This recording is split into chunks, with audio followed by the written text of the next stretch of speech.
Hi, everyone. I'm Brent Trimble. Welcome back to another session of the Pursuit Power Half Hour. Today, we're going to talk about the demise of the billable hour.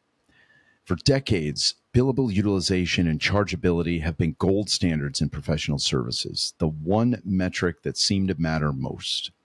But many of us are learning hitting 90% utilization doesn't always equal success. They can often hide deeper issues like burnout, misaligned expectations, and low client satisfaction. So the real question is, what are we actually measuring? Today's session, we're exploring how PMOs and delivery leaders are redefining what healthy delivery looks like. We'll unpack the shift from time and materials to value-based models, what it takes to build maturity, both within your organization and in partnership with your clients. I'm joined by Kyle Sandine, Associate Director of PMO and Delivery Center of Excellence at Adage Technologies. Kyle's leading this transformation at Adage, shifting the focus beyond margins to uncover the indicators that truly forecast success, making him the ideal guest for today's conversation. Kyle, welcome. And on behalf of many folks who have struggled for years learning to embrace timesheets and chargeability, I think this will be a great session. Tell us a little bit about you and Adage Technologies. Yeah, thanks so much for having me, Brent. My name is Kyle Sandine. I am the Associate Director of PMO and Delivery Center of Excellence here at Adage. We are a software, e-commerce, and AI web and consulting firm that uses advanced solutions to solve complex challenges. I've been here a little over 6 years now, in a PMO capacity for slightly over 3 years, and have really been excited about some of the changes we've been able to make and a lot of the things that Kantata has really enabled us to do overall in driving some of the change and transformation we're going to talk about today. That's great. We're going to dive right in. And this idea of transitioning out of the billable hour model has been talked about in the industry for quite some time. And there's always, I think, when we discuss this with a potential partner or a client, there's always a kind of an interesting inflection or salient point. When did you first realize that utilization and margin weren't enough to really define delivery success? Was there kind of a specific aha moment, a project, a trend, a pain point, some kind of recurring theme that triggered how you thought about and defined healthy delivery, healthy PMO? It started, I think, in 2023 when we were starting to review some of the ways that we were setting up our documentation and really making sure that as we started to embark in what it meant to be more formal with our delivery and standardized with some of the access to data that we had available since coming on to Kantata, we had a project lifecycle document that was really intended to be one that called out, project themes, company needs, and all of that through the life cycle of the project. And at the time, it was really meant to provide a way for us to compare some of the basic project metrics to reference back to for upcoming projects as a means of a continual improvement, what is really only happening at the end. So pretty quickly, it became apparent that we were missing some of the very key elements within our projects. And understanding that every project is nuanced, and we didn't really have a format to start documenting these subjective elements for every project. Every project is a little bit different. Every client is a little bit different. The risk tolerance of everyone is a little bit different. So simply saying that two projects side by side that came in on time, on budget, and within the timeline, there's a whole lot that happens underneath the surface that I don't think we were really diving into at the time. So that document started to evolve from what it meant to be a project closeout type of form to more of a project story type of form, and something that we started to track in the beginning of the sales process to really understand that here's all of the things that we needed to understand in the upfront, so that throughout key milestones and delivery phases that we were checking in with the project team to start, and then realize that we can get more meaningful data from the client team as well. To make sure their satisfaction, the team support, and the overall needs of the project team and the client team that really give meaning to the metrics were really understood, and we could start to compare some of the objective data with the subjective data and really folding in a lot of the nuance and the subjectivity that comes with projects that we weren't getting before through just timelines and billable hours and the general way that we've looked at projects maybe historically. When you started embarking on this in 2023 and building kind of this complete, comprehensive, cohesive story rather than just the hard and fast metrics, did you code name this or have kind of an internal initiative or call this kind of a new way of working? What's kind of the internal catalyst or maybe some internal momentum around that? I think the initial part of that document was really just a data dump at the end, and once we realized that why a certain phase of a project went well versus a different one, really it became more tactical very quickly. So as the projects that we were starting to do this on really came into light, I think we had a few that were immediately apparent that the timeline was difficult for a particular project, and everybody was feeling a lot of the pressure to get it done. So being able to hit the timeline and forcing everybody to kind of fall into what the client expectation was for that, particular, delivery date. The hours were all good. The scope was all good, but I think there were some things that were kind of coming in that we really didn't see that we couldn't insulate people from without starting to ask some of these questions. So as we were kind of putting it into practice, there were a lot more questions that came out instead of just going into a report and pulling out, here's how this project, phase ended. And wow, that's great. We hit the margin we wanted. We hit the hours that we wanted.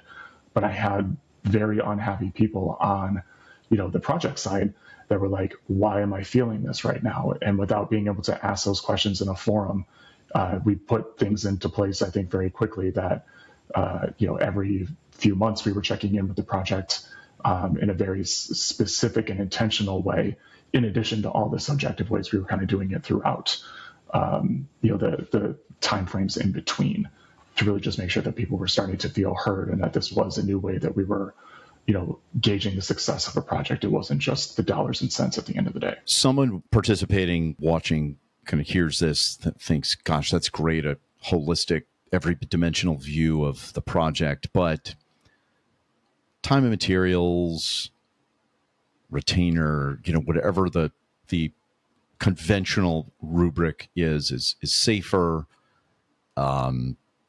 Doing things like introducing value-based work brings more ambiguity and risk. What tangible steps did you take to build in the machinery and the metrics to support this new way of working? I don't think those hurdles have really gone away for us. I think, to make the analogy, it's how spread out are the hurdles along the race that kind of, makes it challenging or not. In any kind of race, right? It's like when things are all kind of coming at you very quickly, it is very hard to stay in a rhythm and a form without a foundation to work from. So the change management element is something that we were very intentional and methodical about in making sure that everybody understood the very granular details of why we were making some of these changes. To some of your point, our internal teams demonstrating what it means to be billable versus profitable is a topic that persists. The hours to goal is a very tangible, objective way to say, I'm doing my part, and look how good I'm doing from what I'm able to bring in from a revenue perspective or anything like that. But it forces us to change and mature into a different way of thinking in the value or the fixed bid type of models when with the game that you're playing or the race that you're running is a little bit different, trying to focus on that profitability by not billing where maybe you were billing before, but you're still bringing expertise and the very valuable skill sets that we still need on the projects. We're just leveraging people's talents in a very different way. So I think that's one thing of making sure that as the change is starting to happen, there's a foundation to work from and building a change management form out of that to be able to say, we're still doing the same things, but the way that we're going to run this race to address these hurdles is going to be a little bit different. And from the client side, I think there's, the the risk is lessened in this format, right? Because on time and materials, we know that it's a little bit of a shared risk. You may not know when something's going to go over budget, or the assumed risk is a little bit different. But where our teams and our client teams get to work a little bit more collaboratively in that way is in a value-based format. I think we're able to really focus on scope and scope creep and the timelines, and really setting those expectations, because if the dollar amount is set and we've won the work and the client feels like we're the best fit for them, I think that's already a great pairing. But when it comes to some of the advantages for us to be in a fixed bid format, there's different questions that need to be asked and different ways to approach that work. So it does become a little bit more collaborative, and the understanding of the project becomes a little bit deeper than perhaps maybe approaching it in a time and materials way, where the fluidity is a little bit more. There's more bounds in this more fixed or value-based format. You mentioned the benefit to the client. What is the engagement? What is the governing statement of work or pricing dimension look like, without, of course, giving away anything that's proprietary? If we're a client of Adage Technologies and they've, to your point, selected you for this work because of the fit, the expertise, felt right, you're right partner, what does that contract look like to them in high level abstractions? For us, we've had the opportunity to do a lot of repeatable work. So some of the things that we're able to turn around, being somewhat in the web space, we have the benefit of learning and leaning on some of our past experience very quickly, and we get into the things that are in our wheelhouse. So being able to leverage that collective knowledge and really lay out, here's the very granular kind of details of what you're going to get out of this project, and being able to explain it through the proposal phase, through the SOW and negotiation phase, and really have a through line throughout the project. I think those are the things that our clients are going to come to expect, and have come to expect, with some of the understanding that it's not just a document that was put together by one person. It is something that everybody has bought into and understands. Here's where we are really understanding of the scope, and here's some things that we need to work with you on collaboratively to understand this is what you need in order to serve your people better. Is that an improved search solution? Is that an improved way of personalizing data for people when they come to the various sites? Those might all be things that we understand, and upfront we know how to do them, but then it's getting into that very custom, very nuanced feel that we can kind of go back to and say, here's where our bound end in the scope of work of explaining, here's what we're doing. Now we get to really have fun and say, we understand what personalization means through the form of an SOW and a legal document. Now let's go bring it to life for you later. You're going through this transformation, the shift from classic T&M pricing toward this dimensional fixed price, cohesive value solution. How has that affected your delivery team and their satisfaction? Have things like retention improved? Are you able to match people to the right work and maybe propensity for success and skill and so forth? How has that helped your staff, your talent, and either positively or negatively? I think it's been mostly positive. I think the power of having a PSA tool, in Kantata, or anything that's going to give a PMO visibility into things that the high level metrics are not going to be able to do, makes things much easier at the end of the day. The way that we've kind of constructed our projects in our reporting really allows us to set objective measures side by side to say, here's how these projects went really well, or here's some of the things we have to mitigate for next time from a risk perspective. Here's what a couple of people that were on projects the last time around, what they were impacted by. Are they going to encounter some of those things again today?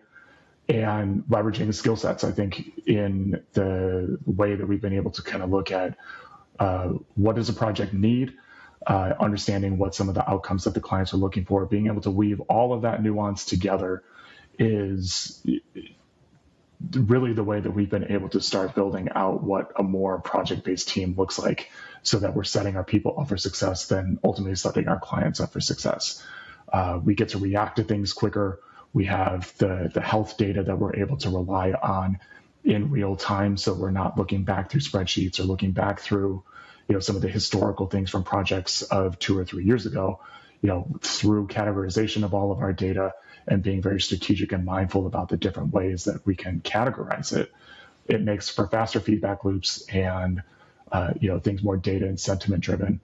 In addition to being able to now collect data like Pulse, where our people are telling us in very real time how they feel about being on a project, and how that correlates to how the client is feeling, and then how does that match up to how the project's base metrics are going. I think those all kind of weave into kind of a Venn diagram of circles, with project health really sitting in the center. And if we're not setting up our people for success, or we're not setting up our people for the type of work that is going to be requested from the client, we all fail. So there's no sense in not trying to give as much maybe insight to the data that's available to us, and not make those decisions. So like I said, the faster feedback loops and being able to see things in real time has made all of those things much faster. We're not waiting for an employee survey at the end of the year to find out that something in February could have been mitigated. Nobody had the opportunity to say it, or wasn't raised to the right people within the organization. That makes sense. Real-time, timely insights that lead to greater foresight. For those who are in transition, contemplating some type of transformation from classic, maybe staff plan modeling, time and materials modeling, what's your suggestion for the first step they can take as they start to move toward a more value-driven delivery model? From my perspective, the first step is a two-pronged approach, and it's an approach that we were able to take and leverage. One of the prongs being, really understanding the hows and the whys of your projects, if they're repeatable, or some of the common themes that you can extract from them, is the first thing. And then couple that with creating a framework that will allow you to collect, analyze, and really, most importantly, take action from the data. I think it's easy to chase trends, but if you don't know the impact or how to apply them to your business, I think the exposure is much greater. Most of our clients and teams here within the organization expect smooth operations at the surface, but if there's something happening beneath it, I think allowing those kind of two foundational things to be set in place, it becomes bottom up when you start to address the fires at the surface, and being able to step into that fire with confidence to support the employees and the clients you're delivering on. And I think it's important to say we're still very much in the transformative stage. Like, we don't have it 100% figured out, and we'll always have opportunities to live on this spectrum of time and materials and fixed bid, and move toward true value-based pricing, which I think is a privilege. And it really wouldn't be possible without the leadership team and the managerial team we have here that's embraced the fact that data and pulse sentiment and the conversations we're having on a daily basis are available to really make the most informed decisions that we can. That's outstanding, and kudos for being sort of transparent in the journey and description of your journey, that it's not perfect, but you're well on your way. Thanks so much for sharing this experience. It's a topic we've spent a lot of our pods and written about. We've had authors on talking about this idea of moving to more of a value-based approach. So it's great to hear some real life examples of how you're doing that. To everyone watching, we appreciate you joining us for this session. We hope you got valuable insights and some actions you could jot down and take from it. If you're curious to see how Kantata can help you layer both subjective team and client sentiment data along things like hard financial and project accounting metrics to help you transition a more value-based approach, stick around. Our solution engineer, Jackie, is going to jump on next and walk you through a short demonstration. Kyle, thanks again. This was great. Thank you so much for having me. Hi, everyone. I'm Jackie, a solutions engineer here at Kantata. And we believe the future of professional services isn't just about automating tasks, it's about optimizing performance, right? And that means replacing static reports and manual tracking with real-time insights that help you guide teams to better outcomes, right? Adapting quickly to change and navigating complexity with confidence. In this demo, I'll show you how to capture client and employee sentiment during delivery and turn it into actionable insights. Traditional metrics like utilization still matter, but they no longer tell the whole story. So with integrated feedback, you can easily spot issues early, uncover key trends, and resolve challenges before they affect your projects. At Kantata, we understand that there is a large need among services firms to gather sentiment data from their clients in a timely, efficient, and actionable manner. So what we're aiming to do here is really, one, bring all of this data directly into the operational system, right, Kantata, and two, being able to receive feedback on a regular basis throughout the entire life cycle of the project. So we have all of these key objective metrics in Kantata, right? We can see all of our fees to budget burn, percent complete, margin, and that's really important to understand, right? But it doesn't always paint the entire picture. So there could other be key elements that we're missing if we're not accounting for all of that subjective context within each project. And delivering a successful project is really about more than just staying on budget and completing tasks, but more about building strong relationships, right? So here with Pulse, we're bringing the sentiment directly into the platform. The client score here is comprised of responses directly from your external clients, right, that you're actually executing work for, and the team coming from your internal consultants, so the team that's performing the work. And as a PM, I might be juggling many different projects at once. I can easily look in my project list and identify which projects are going well right now, right? Which projects are trending red or might need my attention at the moment.